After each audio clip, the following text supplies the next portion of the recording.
à tous, bonjour à toutes. Et nous voici aux 12e édition du Sommet de la Finance, organisé par le groupe Croissance et Profit. Comme chaque année, vous le savez déjà, c'est ce sommet qui met en évidence les différentes interventions, qui parle, qui fait bouger un peu les choses dans le domaine de la finance en Haïti. Et avec un aspect au niveau international, vu que nous avons des intervenants de toutes parts. Et cette année encore, nous y sommes avec pour thème financer les micro, petites et moyennes entreprises en Haïti, ce qu'on appelle généralement les MPME. Et pour ce panel, nous avons un panel assez particulier aujourd'hui avec des femmes et qui se sont regroupées sur ce qu'on aurait appelé le Next Caribbean Boss Ladies. Le Next Caribbean Boss Ladies est une initiative de Audrendel Théodore et qui met en évidence comment des jeunes femmes haïtiennes et caribéennes et sont en train de révolutionner l'entrepreneuriat traditionnel, particulièrement en Europe. Et c'est une activité qui a été faite le samedi 26 mars dernier. Et nous avons avec nous Aude, Kenyali et Laura, qui sont toutes des participantes de cette initiative, Next Caribbean Boss Ladies, avec nous sur ce panel. Et étant donné que nous avons l'initiatrice qui est Aude, je voudrais, Aude, que tu nous parles un peu plus de cette initiative. D'où est venue l'idée? Pourquoi avoir pensé à Next Caribbean Boss Ladies? Donc, bonjour Sandra, bonjour à Kenyali et à Elora, et aussi à toutes les personnes qui sont présentes et qui nous regardent actuellement. Donc, moi, je suis Aude Wendell Théodore, initiatrice, comme on peut dire, du Next Caribbean Boss Ladies.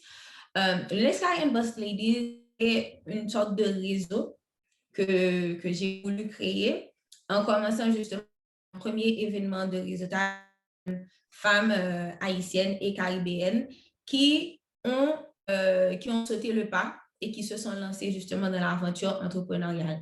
L'idée, c'était que chacune de ces femmes puisse venir devant ou se réunir avec d'autres jeunes entrepreneurs et partager leurs expériences, partager leur parcours, qu'est-ce qu'elles ont fait, leurs challenges, success stories, les défis. Parce que l'idée, c'était que moi, en tant que jeune entrepreneur haïtienne, quand je suis arrivée en France, je pense que je me suis tout de suite lancée dans l'aventure entrepreneuriale. J'ai lancé Aude Théodore, qui est ma marque de t-shirts. J'ai aussi lancé Hello Crépuscule, qui était un blog, et que au fur et à mesure, j'ai voulu plus ou moins changer en média parce que ça mettait en avant pas mal d'activités et de choses qui étaient en rapport avec Haïti. Et maintenant, avec moi aussi, ce que je fais comme communicante, que j'exerce en tant que freelance, donc j'accompagne des entreprises et des auto-entrepreneurs, je pense que durant mon parcours, j'ai eu pas mal de soucis, j'ai eu pas mal de challenges. Et c'était très difficile pour moi de retrouver des personnes qui pouvaient soit me guider, soit m'accompagner, ou juste des personnes auxquelles je pourrais me comparer. Parce que mon parcours, autant unique et particulier qu'il était, pour moi, je pense qu'il y avait pas mal de personnes qui étaient aussi dans ce même parcours, ces personnes aussi avaient pas mal de difficultés, elles ont réussi, elles sont passées par le même chemin.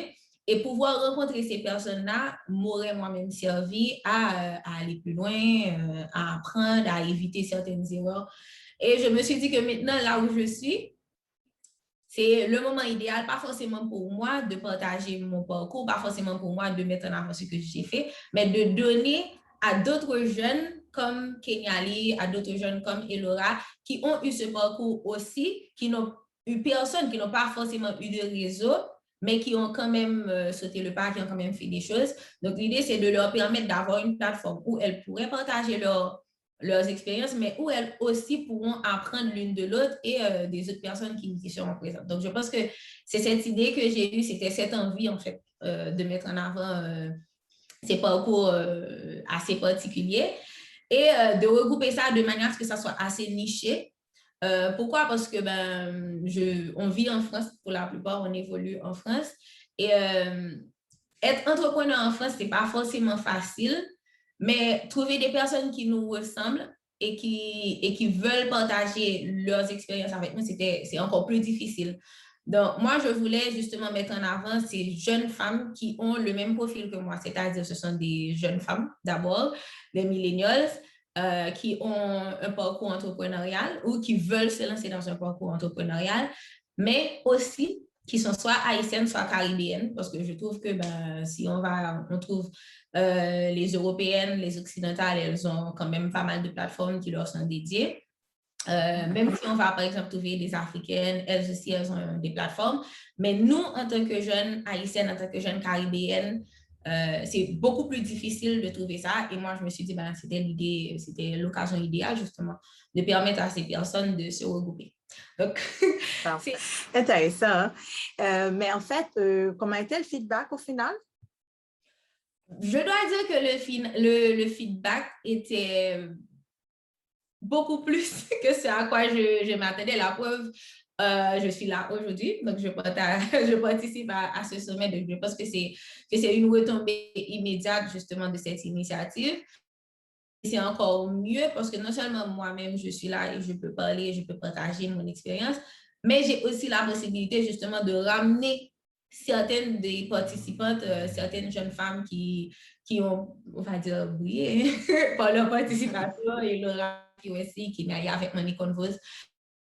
Donc, on va dire que le feedback était beaucoup plus intéressant, beaucoup plus écartant que ce à quoi moi je m'attendais. Le public est venu. On avait fait un événement en partenariat avec l'ambassade d'Haïti en France, que je remercie justement d'avoir bien voulu participer justement à cet événement, parce que quand je me suis présentée et que j'ai voulu partager ce projet, moi, personnellement, je n'avais jamais rien organisé en France. Je ne connais pas forcément la communauté en France, même si j'évolue en France, mais je n'ai pas un pied à terre. Donc, c'était un pari qui n'était pas forcément gagné d'avance. Et je me suis dit que je vais être audacieuse, je vais faire ça. Et advienne que pourra.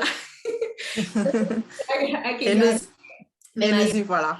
Oui, je me suis dit, je vais faire un événement. Si je me rappelle, je voyais à Kenyagi, je lui disais que j'espère avoir 40 personnes, 30, j'avais dit, 30, oui, j'ai dit, si j'ai 30 personnes à l'événement, franchement, c'est réussi. Elle m'a dit, 30? Au fou, on a déjà dit.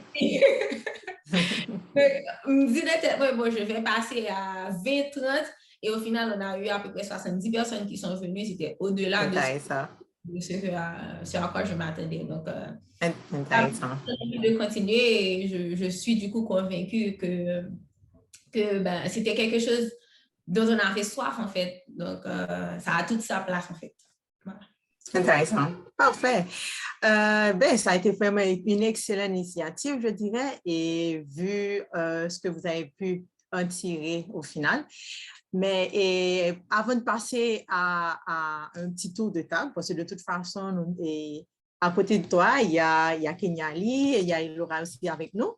Je voudrais évidemment que tout le monde se présente un peu, parler un peu de ce que vous faites comme initiative, en quoi consiste vos activités d'entreprise qui vous ont permis de prendre part à cette activité de Next Caribbean Boss Ladies. Kenyali, est-ce que tu pourrais commencer par nous en parler un peu plus de ce que toi tu fais? OK. Désolée pour la voix. En créole. So, Money Convos, c'est une plateforme et le but, c'était vraiment d'accompagner des milléniaux, mais pas que. Surtout ce qui est un projet finance, soit sur moyen ou long terme. En gros, on a trouvé que pas de gars, ces jeunes-là joints, ni vraiment pile monde dans la communauté, nous, la communauté caribéenne, qui vraiment parlé de budget, de finances, de crédit, de qui je peux investir sur le marché financier, comment pour rentrer au nouveau train qui est les FIRE. So, on devait créer une conversation, commencer par moi-même, pour moi-même, moi, d'être étudiant. On commence avec famille, mes amis, discuter pour vraiment voir comment tout le monde gère l'argent, ce qui sont sujets qui sont assez tabous, pas seulement en France, mais vraiment dans la communauté caribéenne. On parle de vas-y, nous dépenser tant pour une machine, tant pour un cas, mais pas de monde qui parle vraiment de combien qu'on pour mettre de côté, combien qu'on par mois ou épargner, combien qu'on va investir sur le marché et combien qu'on va arriver mettre de côté pour leur retraite. Et du coup, on est vraiment vrai créer une conversation, j'ai commencé par moi-même, créer un budget, moi payer d'être étudiant et me développer vraiment aider entourage, ça gagne soit d'être étudiant, d'être immobilier, pour vraiment payer au bac. Commencer à mettre l'épargne de côté, pas seulement pour future retraite, mais pour les gens qui veulent voyager, pour les gens qui veulent acheter un caille, veulent acheter une machine, pas forcément obligé pour une dette, mais pour déjà une belle somme de côté pour faire tout. So, du coup, c'est là où est venue l'idée de créer Money Canvas. Oh, intéressant. Et normalement, donc, cette activité, l'initiative, ça, les ciblée particulièrement les gens qui dans la communauté que tu as évolué, spécialement, ou c'est au public, là, aller au-delà? Moi, publiquement, aller au-delà, il y a un pile qui est aux États-Unis et aussi en France. Publiquement, en vrai, c'est, on va dire, moi, je dis millennials, mais en vrai, c'est tout le monde qui a vraiment besoin qu'on gère Comment l'argent, peut être intéressé? qui ont petit intérêt de qui j'en pourrais bien gérer en finance, aux finances personnelles. Et moi, ça, OK. ça, déjà, pour moi, ils sont déjà au début. OK. Enfin, intéressant. OK. Et bien sûr, il y a notre question qui va venir sur table, mais passons maintenant la parole à Laura. Alors, bonjour à tous. Donc, j'espère que vous m'entendez bien. Moi, je Parfait. suis Elo. Super. Donc, moi, je suis Elora Cadas et effectivement, j'ai participé au Next Caribbean Boss Ladies en tant qu'entrepreneur martiniquaise. J'ai fondé il y a un peu moins d'1 an la plateforme que j'appelle Pan-Caribéenne, donc qui entend relier les pays de la Caraïbe, qui est une plateforme médiatique où au départ des bénévoles se sont dit voilà, j'ai envie d'avoir des réflexions pan-caribéennes, comment propulser en fait nos connexions entre pays de la Caraïbe.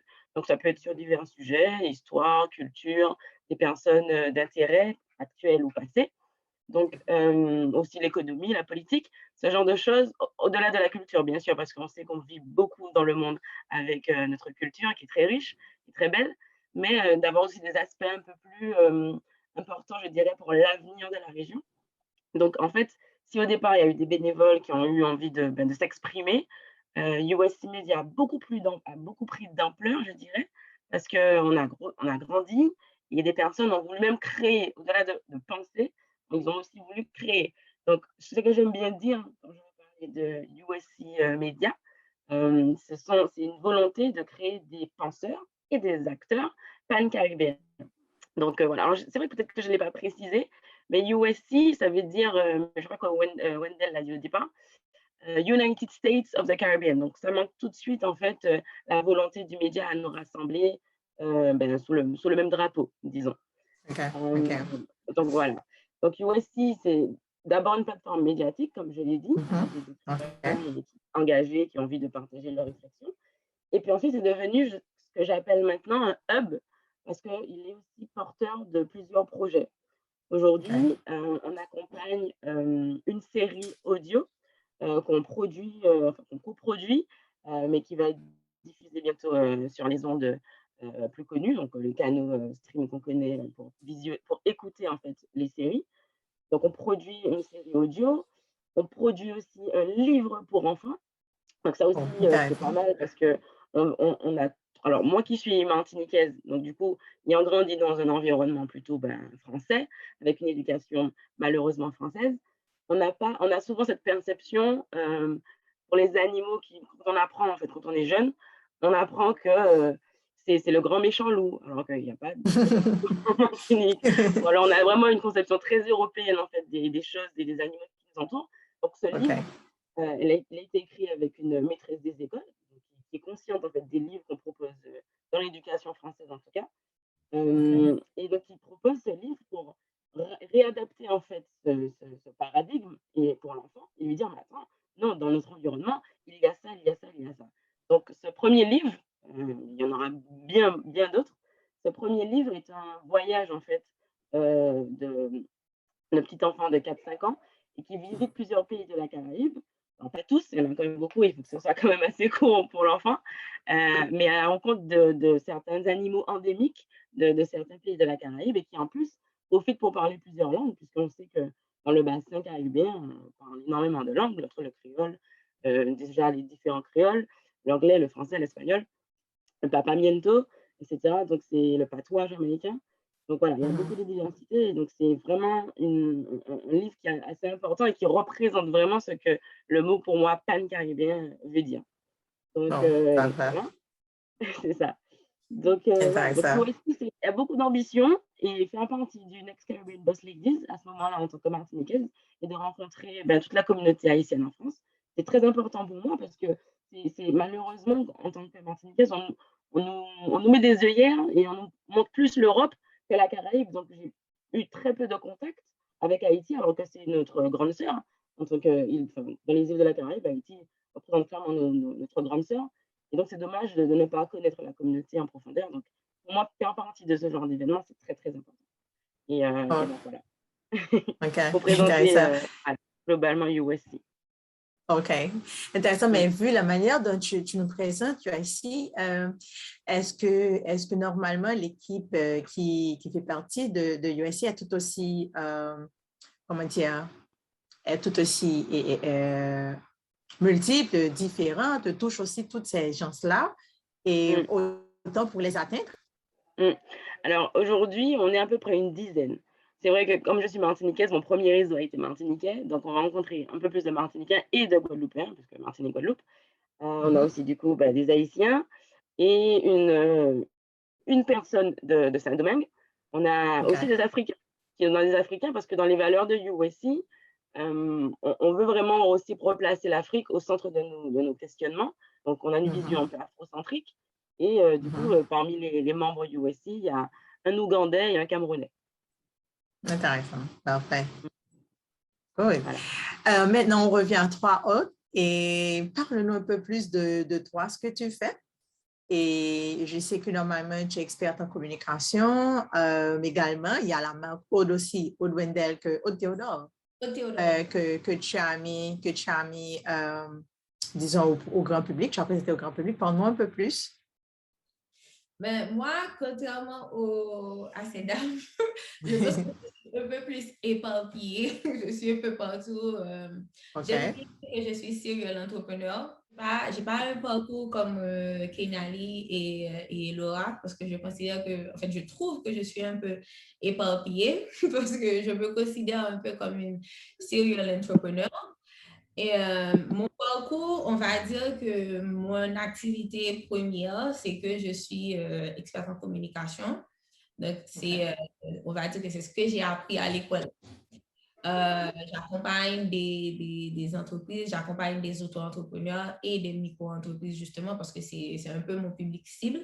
L'idée, c'était de travailler avec des jeunes entreprises, de travailler avec des jeunes entrepreneurs comme moi qui n'ont pas forcément les moyens pour faire appel à de grandes agences de communication, mais qui ont quand même besoin d'un accompagnement en termes de communication et de marketing, particulièrement s'il y a du rebranding et du positionnement sur les réseaux sociaux. Donc, c'est un peu ça mon activité première. Parallèlement à cela, du coup, j'ai fondé ma marque de t-shirts Aude Théodore. Je l'ai fondée en 2018. C'est une marque que je veux qui soit assez inclusive et qui fasse partie de mon branding à moi, dans la mesure où elle reprend certaines des valeurs qui me sont chères, à savoir justement ce lien particulier que j'ai avec l'histoire, avec Haïti, avec la Caraïbe, avec aussi mon appartenance à mes racines en tant que femme noire, a aussi cette idée de bienveillance et de diversité, d'inclusivité. Donc, on retrouve tout cela en fait dans Aude Théodore. Et voilà. Donc, en ce moment, on a une marque, on a une collection qui s'appelle Collection Origine, qui justement reprend un peu cette idée d'origine. C'est notre première collection. On retrouve un peu de l'histoire d'Haïti, un peu de l'histoire des autres Antilles, de la Caraïbe, Martinique et Guadeloupe. Mais aussi avec justement cette emphase sur Haïti, parce que bon, c'est haïtien et c'est l'âme sortie. Je ne vais pas retirer cette partie ça en moi.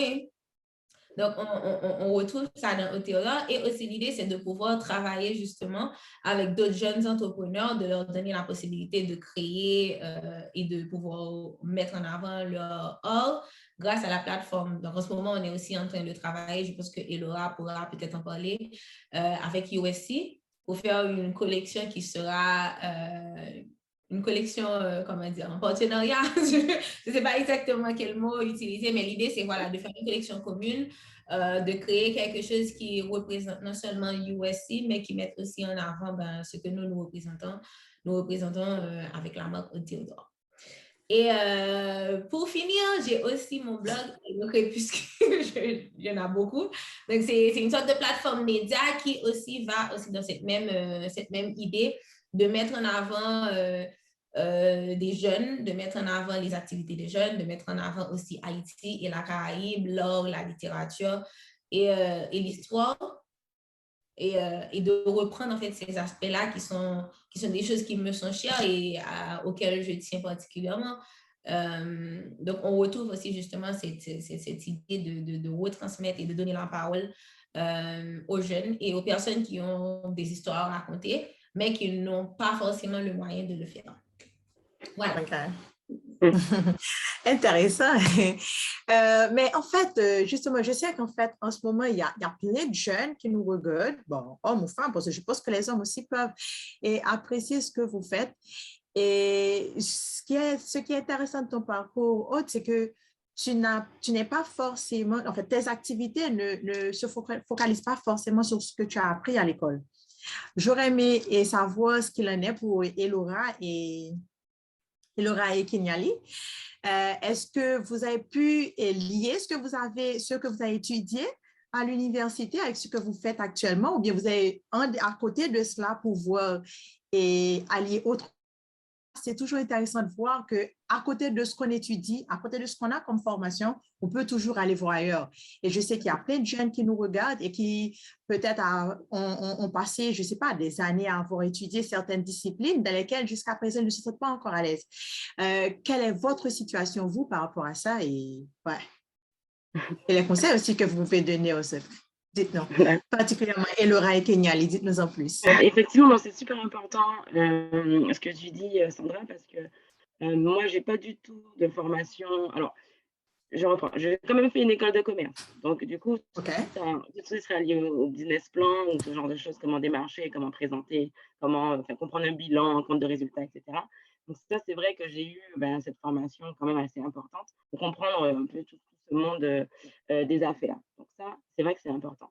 Mais après, j'ai embrayé sur des choses qui me sont un peu étrangères, comme par exemple comment savoir communiquer sur les réseaux sociaux, comment écrire, parce que moi, j'écrivais plus petite, mais j'ai jamais vraiment j'ai pas fait L. Alors, L, c'est une classe littéraire, pardon, en Martinique. Et donc, moi, j'ai fait un baccalauréat scientifique où j'apprenais les maths, la physique, chimie, etc. Donc, je n'avais pas du tout cet instinct d'écrivaine. Pourtant, j'avais toujours envie d'écrire. Donc, en tant que, quand j'ai pensé USC, écrire, c'était une passion, quelque part, alors que je n'ai pas du tout de formation là-dedans. Ensuite, maintenant que je suis porteuse d'autres projets pan-caribéens comme le livre, le monde de l'édition, qu'est-ce que c'est? C'est pour la publication, etc. Écrivain, illustrateur. Donc, je rencontre énormément de métiers différents qui sont tout aussi passionnants, mais pour lesquels j'ai dû apprendre, me former, lire, regarder des vidéos, merci YouTube, c'est très important. Pareil pour le monde audiovisuel, une production, la pré-prod, la post-prod, qu'est-ce que ça implique, etc. Comprendre le budget d'une série audio comme celle qu'on est en train de monter aujourd'hui, aller rechercher des partenaires. Tout ça, effectivement, on apprend sur le tas. Je pense qu'il n'y a pas meilleure école de se lancer et de dire je vais apprendre au fur et à mesure. C'est là où ça devient vraiment plus excitant, plus passionnant, parce qu'il y a une motivation qui est avérée derrière. Alors que moi, quand si je parle de mon cas perso, je ne sais pas si d'autres se retrouvent dans mes paroles, mais quand j'ai commencé une école de commerce, ça restait quand même assez ouvert. Je ne savais pas encore précisément ce que je voulais faire. J'étais sûre de trouver un boulot après pour ne rien vous cacher. Et puis ensuite, j'ai commencé avec la banque. Bon, la banque, ça payait bien, c'est sécurité de l'emploi. J'étais auditrice, super. Bon, je m'éclatais pas du tout, si bien qu'à un moment donné, j'ai voulu vraiment mettre du sens dans ma vie. Je savais pas quoi faire et j'avais trouvé une annonce, je sais même pas comment, avec la Croix-Rouge pour être professeur de français pour les migrants. Donc j'ai été professeure pendant 2 ans. C'était parce que je voulais me rapprocher d'une chose qui était essentielle, tu vois? Je voulais accueillir les migrants, en France. Je voulais leur apprendre le français pour qu'ils puissent se débrouiller et j'ai trouvé que c'était une mission super importante qui avait concrètement du sens, plutôt que quand moi, étant auditrice en banque, de savoir le risque de je sais plus quoi par rapport à telle opération. Ça n'avait pas de sens, c'était très abstrait pour moi, il y avait pas c'était pas concret, vraiment. Alors que me parler, échanger avec des personnes des personnes migrantes, en tout cas sur le sol français et que j'aide en plus dans leur démarche administrative et tout ça, c'était pour moi beaucoup plus important. Donc il y avait vraiment une quête de sens au départ. Après est venu USC, donc dans tout ça, il fallait que je change de métier et je me suis dit: «Non, je ne pourrais pas rester auditrice toute ma vie». Donc j'ai fait une autre formation pour devenir consultante. Donc ça aussi, on change de métier. J'ai trouvé que l'audit, regardait le passé, alors que déjà les projets, on était sur du futur. Donc on allait mettre en place des choses. C'était totalement ce qui correspondait à ma personnalité. Donc ce changement-là était aussi vital et qui m'amène aujourd'hui à devenir entrepreneur parce que j'ai fait ce switch, cette transition quelque part, pour arriver là où je suis aujourd'hui. Intéressant. Dans ce discours-là, ces témoignages-là, ce qui est important à retenir, je pense, c'est de toujours se faire confiance sur les orientations qu'on veut donner à sa carrière, ce qui nous occupe tous les jours, parce que quand même, on passe beaucoup, beaucoup de temps à travailler. Et en plus, avec les histoires de retraite, c'est pas encore fini. Donc, on passe vraiment beaucoup de temps à travailler. Autant y mettre sa passion dedans et vraiment une motivation qui nous fait nous lever tous les jours.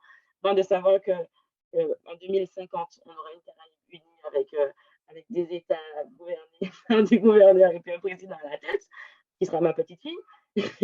Enfin, c'est mon rêve. Donc, j'y crois et tous les jours, ouais, je suis prête à aller chercher l'information qui va bien, aller au-delà de mes capacités premières, hein, de mes compétences acquises, aller chercher des expériences, des témoignages, rencontrer des personnes, très, très important, et rester dans le concret aussi parce que sur les réseaux sociaux, on a tendance à avoir beaucoup de réussite et on se dit: «Ah oui, mais si, c'est ça», mais je pense qu'il y a aussi la partie virtuelle et puis la réalité du terrain qui est d'aller rencontrer des gens qu'on ne voit pas sur les réseaux, mais voilà, se faire ce genre de sommet, c'est très important et donc voilà, aller chercher Parfait. l'information lorsque vous en avez besoin, c'est très important. Parfait, intéressant. Et qu'en est-il pour toi, Kenyali? Alors, moi-même, on va dire niveau études, j'étais un petit peu partout. Moi, j'ai fait bachelor en sciences politiques, relations internationales, master en développement durable pour ensuite finir un MBA en business management qui vient pousser ma travail en tant que commercial. Parce que partie ça a vraiment aidé la partie démarchage, de nouveaux clients, vendre mais tout ce qui est partie création de contenu sur les réseaux sociaux, tout ça, je ne suis pas un expert dedans. Moi-même, je prends une agence de haute pour m'aider avec sa création de contenu. Mais partie finance, on va pas jamais apprendre. Moi, vraiment apprendre ça vraiment sur le terrain. Déjà, pour moi-même, parce que déjà, je devais mettre financement en ordre. So, je commencé à suivre, je vais appeler ça YouTube University. À travers les vidéos, je commence à apprendre là. Ensuite, je commence à acheter ou souscrire à des mini-formations à d'autres experts comme Dave Ramsey, Anthony O'Neill. J'ai acheté plusieurs livres et je quasiment auto-formé tête sur tout ce qui est finance. Et jusqu'à aujourd'hui, je continue à suivre plusieurs mini-formations sur comment pour me gérer un budget, comment investir sur le marché, comment pour m'investir dans l'immobilier. Ça se fait, on va dire, petit à petit et tout ça me dit que je ne suis pas vraiment un expert là-dedans, mais si je cherche aide là partout où je peux, et spécialement à travers des jeunes auto-entrepreneurs qui peuvent m'aider et m'accompagner aussi. Du coup, je peux dire, voilà ce que ça en est pour moi. Intéressant. Et en fait, nous trouvons que parcours, nous tous les temps, dans ce sens, ça apparaît et mettez en exergue toute importance qui vient pour aller chercher connaître qui ça effectivement qui est vélo, qui ça qui faut envie d'avancer, qui ça qui bon goût pour continuer la bataille et également à des formations qui pour permettre d'arriver à ça. J'espère que il y a un pile jeune qui l'a capté note et parce qu'effectivement et regardez côté ça mène nous. Et je suis presque sûr que vous n'êtes pas au début et que grand pile encore route que n'a bien pour nous faire encore. Et on nous aller directement dans ça qui est pour un thème et sommet pour année, financer les MPME. Et une bagage que c'est intéressant pour le public là connaît, c'est nous chaque qui là et comment ça t'est pour nous arriver financer entreprise que nous choisi diriger pour là. Comment et nous arriver jeunes et source de financement yo, ou bien pas qui moyen nous t'est passé, qui ça qui était intéressant comme point positif dans la communauté côté n'a pas évolué, qui t'a aidé nous demander dans ce sens ça. Et qui défie tout que nous te joignent sur route nous pour nous te arriver et financer l'entreprise pour nous arriver à mettre au côté de la cognac. Qu'est-ce qui commence? OK. Et nous pouvons choisir. Emile, vas-y, comme tu l'as déjà mute. OK. Alors, c'est vrai qu'au départ, on était parti sur du bénévolat. Donc, les écrivains qui voulaient partager leur expérience pan-caribéenne sur une thématique choisie ont décidé de publier leurs réflexions sans rémunération derrière. C'est d'abord du bénévolat. Ensuite, avec comme USC a pris beaucoup d'ampleur et qu'on a porté qu'on porte actuellement des projets, ce que j'aime dire, c'est que chaque projet a son propre business plan. Par exemple, financer un livre, on va plutôt être sur du crowdfunding, par exemple. L'auteur ne sera pas au départ rémunéré, non plus illustrateur, parce qu'on pense sur un projet qui est encore un peu neuf, je dirais. Donc, on va plus faire du crowdfunding au bout d'un moment pour pouvoir avoir les fonds nécessaires pour imprimer, publier et distribuer dans les librairies adéquates. Ensuite, si je prends la série audio, par exemple, c'est encore une autre façon de voir les choses. Là, on va chercher à vendre le scénario, en fait, le projet en lui-même, et aller chercher des producteurs. Donc, on va plutôt coproduire et avec une boîte de production qui est plus expérimentée, qui connaît plus le métier, puisque je vous ai dit, on apprend au fur et à mesure. Donc, ce schéma-là est un peu différent et on se fait appuyer, enfin, on se fait aider, soutenu par cette boîte de production pour coproduire et ensuite pouvoir proposer cette série à des plateformes comme Netflix, Amazon, etc. Ce qui est bien aussi, c'est que quand on débute comme ça, on fait beaucoup confiance à la jeunesse grandissante. Parce que moi, du coup, je n'ai pas d'expérience et je veux bien aller me renseigner auprès d'écoles formatrices dans ce domaine-là et pour qu'ils m'aident à donner un caractère plus professionnel, par exemple, à ce projet de série audio. Et ça peut faire partie d'un projet d'études. Donc là, on rentre encore dans une espèce d'échange de bons procédés entre une école et du coup USC. Donc, je prends 2 exemples, mais il y a encore plein d'autres projets USC. Mais c'est pour montrer que vraiment, quand USC décide de porter un projet, il faut réfléchir au business plan qu'il y a derrière et chaque réponse est différente. Donc, quand je parle de notre festival sur lequel USC est partenaire, notre source de revenus principale, c'est bien le sponsoring, parce que les marques et les entreprises qu'on a sélectionnées ont intérêt à participer à ce genre d'événements. Juste brièvement, ce festival, c'est the Caribbean Street Food Festival. Donc, c'est les food trucks présents dans la région Île-de-France qui se réunissent au même moment, au même endroit, avec de la musique, des animations, tout autour de la Caraïbe, quoi. Donc, les marques qu'on target et qui ont les moyens de faire de la communication événementielle font partie de la ressource principale de ce genre d'événement. Donc, chaque projet a son propre business plan et après, c'est vrai qu'on va chercher des facilités, je dirais, avec des partenariats comme les écoles, comme la coproduction pour sortir quelque chose de professionnel à la fin. OK, crowdfunding, sponsoring et autres. Donc, ça, les financements varient en fonction du projet que vous menez. Donc, si je comprends bien, donc là, USC, en fait, c'est comme un porteur de projets, d'un ensemble de projets. Mais en fait, en ce qui a trait au financement de USC, comment ça se fait vraiment en tant qu'agence, en tant que plateforme, si je peux dire ça ici? Alors, pour l'instant, on ne se finance pas. Moi, se financer peut-être avec les projets à venir. Mais là, ça reste entièrement du bénévolat parce que ça a commencé comme ça, avec des écrivains engagés, etc. Donc, ça continue comme ça. Mais c'est vrai qu'on est en phase de structuration. Donc, on va devenir une société à part entière très prochainement pour pouvoir faire grandir la société. Et à ce moment-là, effectivement, on va se poser des bonnes questions sur comment aller chercher du financement, quels sont les banques qui nous font confiance, apporter le vrai business model de USC dans son ensemble, donc en incluant la part de chaque projet porté par USC, sachant qu'à terme, donc là aujourd'hui on se concentre sur déjà de beaux projets qui nécessitent du temps et de l'implication, etc. Donc on veut vraiment la réussite de ces 2 beaux projets, mais dans 2 ans ou dans 3 ans, être capable d'accueillir de nouveaux projets. Donc il faut intégrer ça dans le business plan global de USC. Et quand on sera prêt à aller chercher des investissements, ce sera les banques qu'on va targeter, quoi. OK, intéressant. Aussi bien. On y va, Kinyali? Alors, pour moi-même, Money Canvas, pour me créer Money Canvas, c'était à mes propres frais.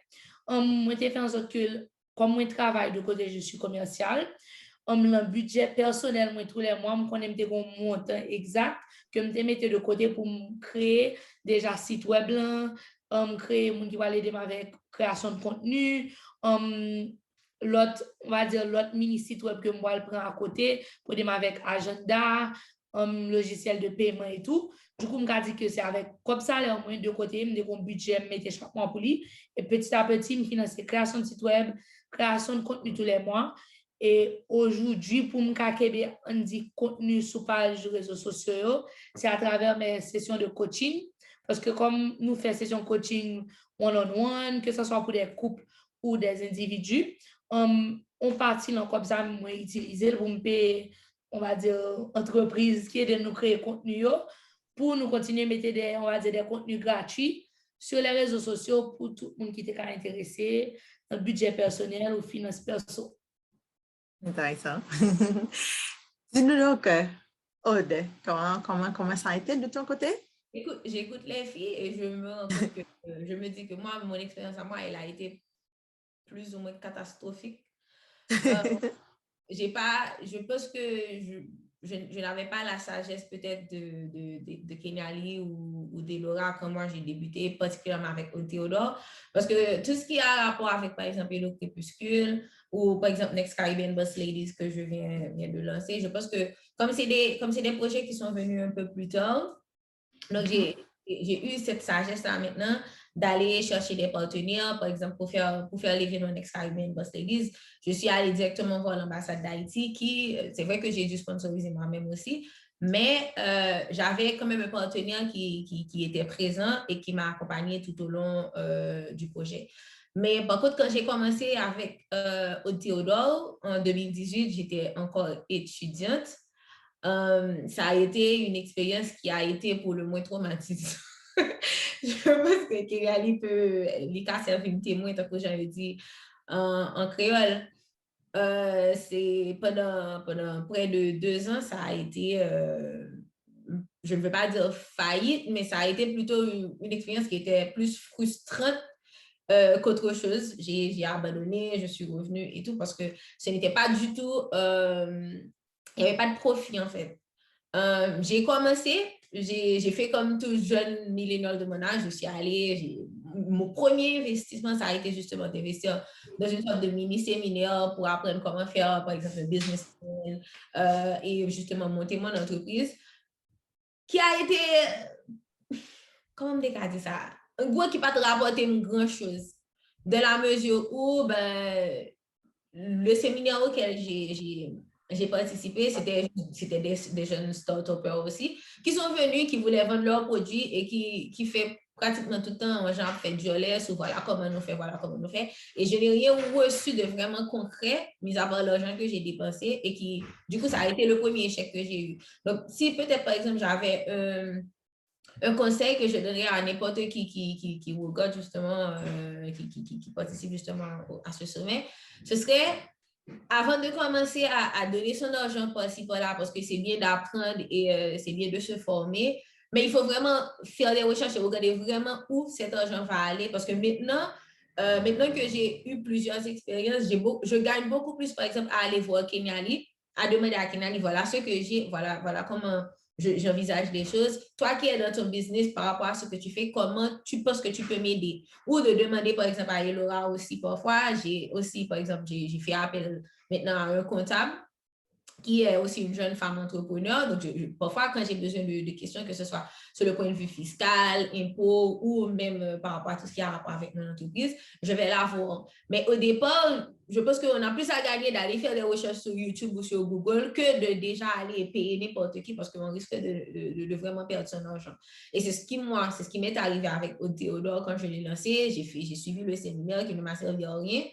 Et du coup, je me suis lancée parce que je me suis dit, bon, ben, tout le monde se lance. L'essentiel, c'est de se dire que, ben voilà, donc je me lance et je fais ça.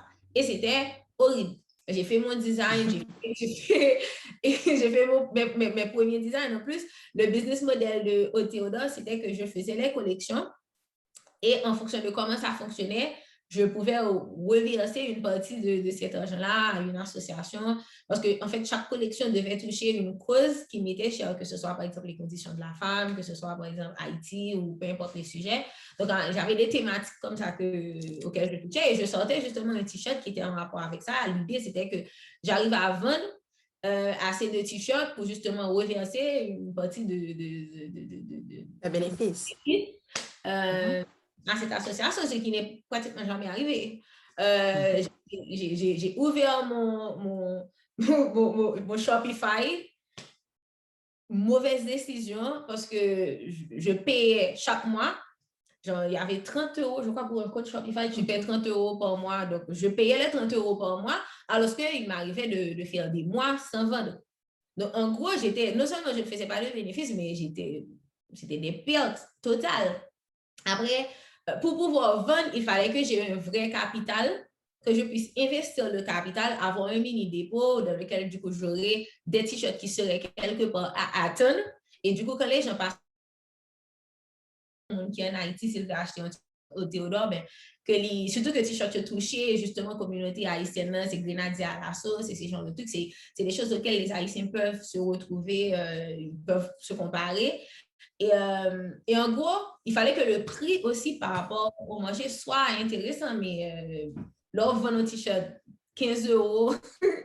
Tu vends le t-shirt 15 €, donc la personne achète ça à 15 €. Déjà, le prix de mon Shopify est 30 € par mois. Donc, si je ne fais pas au moins 10 t-shirts, donc je ne fais pas l'argent pour pouvoir imprimer et puis après marcher de la livraison. Donc, c'était horrible. Et je pense qu'à partir de 2020, je me suis dit, ben, c'est soit j'arrête, soit je trouve un moyen pour que Théodore soit profitable. Donc, j'ai commencé à chercher des personnes, j'ai parlé à Kenyali. Et le business model que j'ai maintenant, c'est j'ai accepté de perdre une partie de l'autonomie de mon entreprise que j'ai cédée à un partenaire, mais qui du coup prend une partie du headache, en fait. On partit dans tête fait malin, du coup, je n'ai pas à gérer ces parties-là. Donc, ça fonctionne sur un modèle qui est proche du dropshipping. Donc, j'ai une entreprise, j'ai un concessionnaire qui s'occupe de toute la partie fabrication du t-shirt, impression et livraison. Et moi, en fait, je m'occupe de tout ce qui est la partie artistique, création. Conception, voilà. Et après, communication et marketing. Donc, cela veut dire que, par exemple, il fixe les prix de base pour la création du t-shirt et moi, je fixe un prix en plus qui me permet d'avoir un bénéfice intéressant. Donc, l'idée, c'est que maintenant, quand vous allez sur le site de Théodore, que je le fais maintenant, vous commandez un t-shirt, l'entreprise va faire l'impression, l'entreprise va faire la livraison et au final, il me donne un pourcentage. Donc, du coup, une part de bénéfice. Voilà. Donc, c'est comme si je cédais une partie de mon avoir, de mon entreprise, mais avec la possibilité, du coup, ben, de gagner, au moins de ne pas faire de perte. Hein. Et après, quand je mets les papiers, je fais des soldes, des promotions, j'investis, je fais des partenariats, je demande à des artistes de porter, des choses comme ça. Donc, ça me permet justement d'avoir un peu de trafic et de rentrer de l'argent sans avoir, du coup, à dépenser totalement pour ça. Et je pense que c'est le modèle qui, pour le moment, fonctionne le mieux pour moi. Intéressant. Parfait. Intéressant, mais de toute façon, ben, tu as parlé de catastrophe totale, mais je ne pense pas qu'elle soit si totale, vu que tu as beaucoup appris, je pense, que sur le parcours. Et là, maintenant, ça te permet d'être à un niveau où tu peux effectivement et commencer par redresser un peu la barre. Et je suis sûre que ça va continuer à monter, à filer. Mais en fait, et je sais que vous évoluez tous en France, et est-ce que à côté de ce que vous faites comme activité, vous avez eu des soucis au niveau de fiscalité ou encore est-ce qu'il y a eu des programmes ou bien des avantages particuliers pour femmes ou femmes entrepreneurs ou peut-être d'autres choses qui pourraient vous encourager davantage, vous accompagner un peu plus, soit au niveau du gouvernement ou bien d'autres organisations ou qui pourraient peut-être, comment dire, supporter ce genre d'initiative. Comment est-ce que de ce côté-là? Ben, moi, je pense que je vais commencer peut-être sur cette partie parce que je pense qu'en termes d'expérience, je suis la plus ancienne. Avantage, aucune. Aucun. Il n'y a pas d'avantage, et particulièrement, par exemple, pour des personnes comme Kenyali et moi qui sommes étrangères. Donc, il n'y a pas de boost, en fait, pour vous pousser à aller investir. Cela dit, en passant, le système est fait en sorte que, par exemple, moi, je sais que je suis enregistrée comme auto-entrepreneur et j'exerce, depuis 2019, j'exerce en freelance, donc j'ai ma propre entreprise d'accompagnement en communication. Et je sais, par exemple, quand il y a eu le COVID, il y a eu des accompagnements, des systèmes d'accompagnement qui ont été mis sur pied par l'État français, justement, qui a permis à certaines entreprises, dont la mienne, de justement survivre, si je peux dire ça. Par exemple, parfois, quand on n'avait pas de bénéfices, quand il n'y avait pas assez d'activité, parce que justement, le monde était en mode pause, du bénéfice en se basant sur ce qu'on avait fait l'année dernière. Donc, ça m'a permis personnellement de faire la balance. Et après, ils ont aussi mis ce système qui te permet de faire ta déclaration, mais de ne pas payer tout de suite ta déclaration en sachant qu'après, ils vont te taxer, genre, ils vont prendre ça comme prélèvement sur ton compte.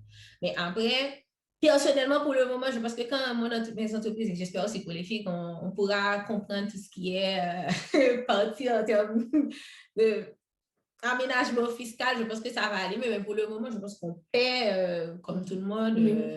On se fait accompagner. Moi, j'ai un comptable. Donc, du coup, elle gère aussi cette partie fiscale parce que ce n'est pas mon domaine d'expertise. On peut dire ça. Mais je sais que chaque mois, chaque trimestre, je déclare mon revenu.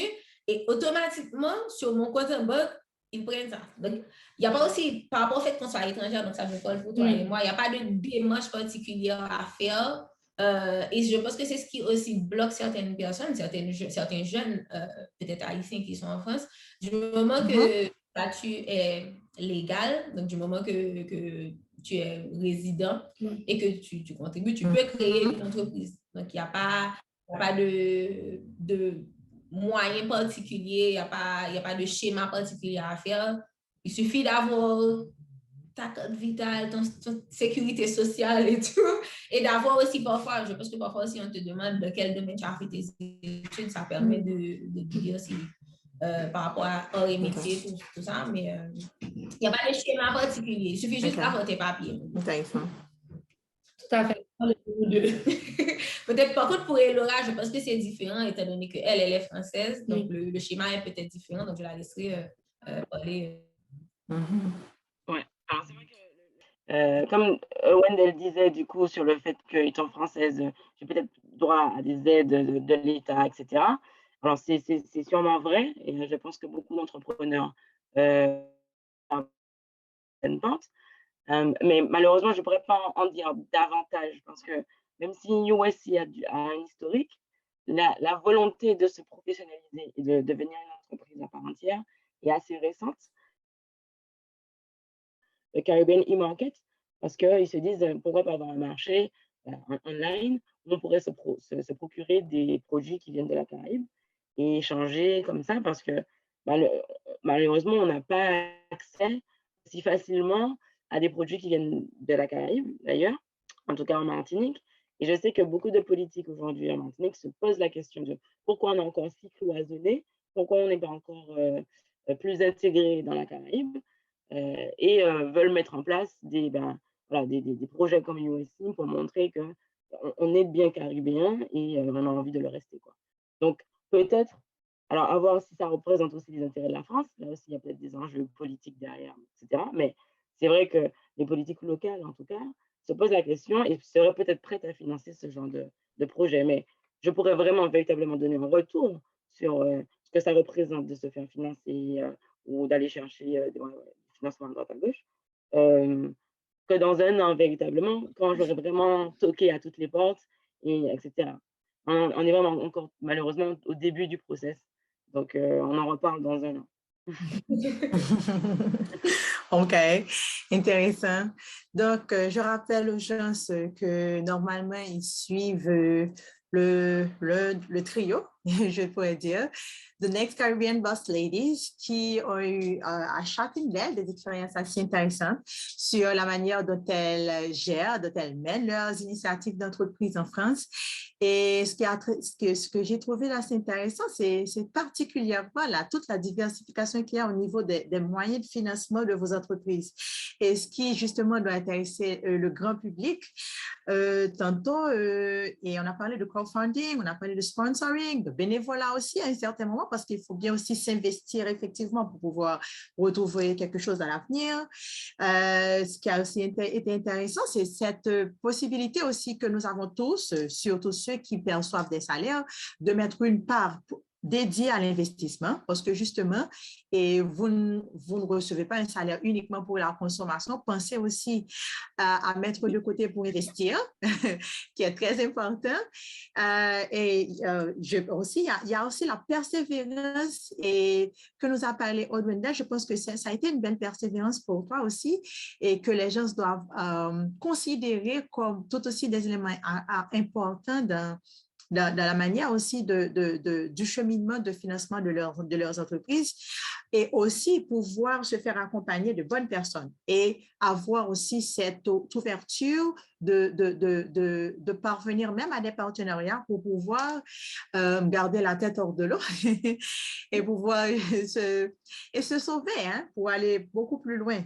Donc, je pense que le débat a été vraiment enrichissant, très intéressant et je vous félicite, mesdames, pour vos initiatives et je suis sûre que ce que vous faites là n'est que le début des belles réussites que vous aurez à avoir. Et Laura nous a dit dans un an, moi je dirais dans 1 an, 2 ans et plusieurs années encore.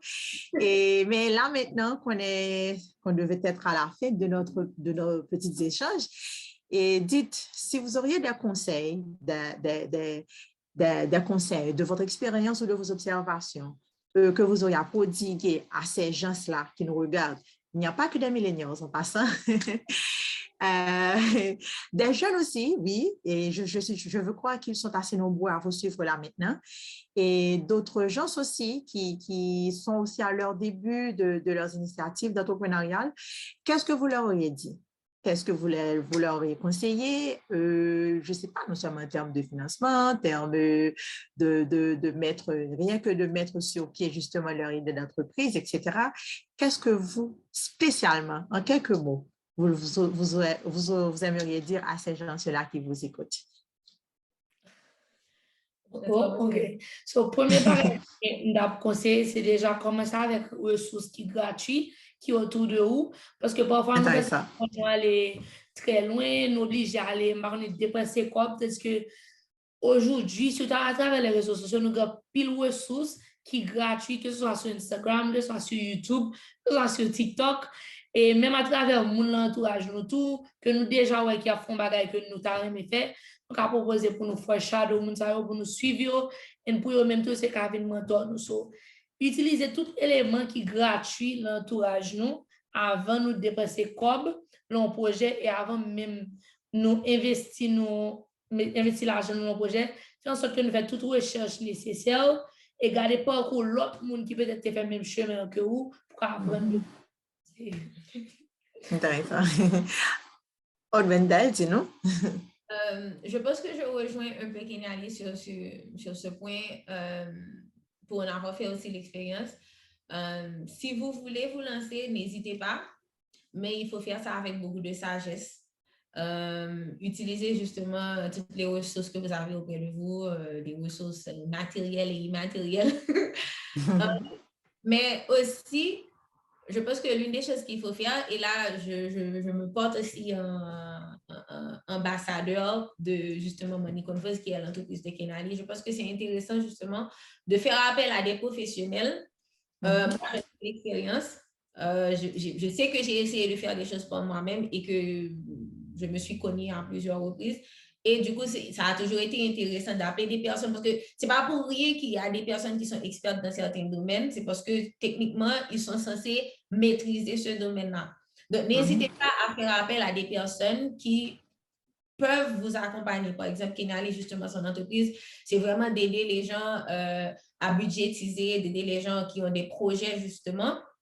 Elle a réussi, elle a une success story parce qu'elle a fait ça elle-même, mais elle a aussi accompagné d'autres personnes, justement, qui avaient des projets, que ce soit des projets immobiliers, que ce soit des projets de business, d'entreprise, justement. Et l'idée, c'est de faire appel soit à elle, à une autre personne justement qui est dans ce domaine-là, qui pourra justement vous dire voilà où il faut mettre vos efforts, voilà où il faut prioriser, dans l'investissement ou dans le saving, dans les économies, parce que c'est ce qui est le plus important. Donc, comme on est dans qui a justement un rapport avec les finances, aussi faire appel à un comptable, même avant même de vous lancer dans cette entreprise-là, parce que je pense que le comptable, déjà, il peut vous dire c'est quoi la meilleure forme, en fait, d'entreprise à adopter. Donc, déjà, pour la création de votre entreprise, parce que... Déjà. Oui, voilà, parce qu'on peut s'enregistrer comme auto-entrepreneur, donc se lancer, être genre un one-man show, mais il y a aussi la possibilité de faire une micro-entreprise, il y a aussi la possibilité de faire une SAS. Donc, il y a parfois ces genres de choses, on ne les connaît pas. Et comme on veut se lancer, on veut tout faire tout seul, donc on fait n'importe quoi. Donc, l'idée, c'est justement en termes de finances, de se faire accompagner de professionnels de la finance, de professionnels qui maîtrisent justement les sujets, qui maîtrisent justement les tendances et qui pourront peut-être vous donner les meilleurs conseils que ce soit. Et n'hésitez pas, lancez-vous. Intéressant. Et Laura, dis-nous. Alors, moi, un conseil que je pourrais donner, c'est do it. Alors, je ne fais pas de pub pour Nike, mais en fait, c'est vraiment que dans le processus de créateur d'entreprise, on se lance et bien on peut parfois se décourager. On n'a pas envie parce qu'on regarde ce que fait l'autre à gauche, ce que fait l'autre à droite, il fait ça mieux. Là, moi, je ne suis pas sûre d'être compétente pour faire ci, pour faire ça. Just do it. Just do it parce que au fur et à mesure, en fait, on comprend en fait les enjeux que ça représente d'avoir créé telle ou telle chose. Donc, on va s'améliorer. Donc, on va questionner, on va affûter nos questions. On sait pertinemment où aller voir quelle personne. J'ai déjà rencontré telle ou telle personne. Donc, j'arrive à faire une synthèse et à savoir à qui je vais m'adresser aujourd'hui pour répondre à telle problématique. Enfin, on gagne de l'expérience. Là, je viens de résumer en fait ce que c'est l'expérience. Il n'y a pas d'expérience sans s'être jeté à l'eau. Donc, ne regardez pas les autres. Concentrez-vous sur ce que vous avez envie de passer comme message. Allez-y petit à petit, montez ce que vous avez envie de monter et ça va le faire. Ça va le faire. Just do it. Mais je ne fais pas de pub pour Nike. Hein. Just do it. OK, d'accord. Merci à nos Next Caribbean Boss Ladies. Et mesdames, mesdemoiselles et messieurs, nous avons gagné ensemble avec nous Kenyali et Laura ainsi que Aude Wendell. Et chaque, c'est des jeunes entrepreneurs qui ont évolué en France et Kenyali avec Convos dans accompagnement gestion finance. Nous avons Laura qui est dans le niveau média, création d'une plateforme pan-caribéenne qui est le USC Media. Et nous avons avec nous Aude Wendell Théodore, qui est experte en communication, mais également et créatrice de marques de vêtements et gestionnaire aussi, je veux dire ça ainsi, de plateforme média. Donc, nous sommes vraiment contents pour bel échange ça qui était gagnant et nous sommes sûrs qu'en pile dans le monde qui prend note parce qu'effectivement, nous avons trouvé que le débat est très intéressant et riche et presque surtout qu'il y a autant de commentaires, de questions tout. Donc, et merci encore une fois parce que nous t'es accepté pour nous partager expérience nous et les hauts et les bas de ce que vous avez pu rencontrer aussi et au cours de votre parcours de mise en place de vos entreprises et là où vous êtes. Et pour 12e édition et sommet de la finance que nous gagnons année et sommet international de la finance en Haïti, qui c'est justement financer les MPME, les micro, petites et moyennes entreprises. Donc, encore une fois, merci au nom de toute l'équipe et succès à vous, succès continu dans vos entreprises à vous toutes. Merci. Merci beaucoup. Merci, Sandra. OK, d'accord.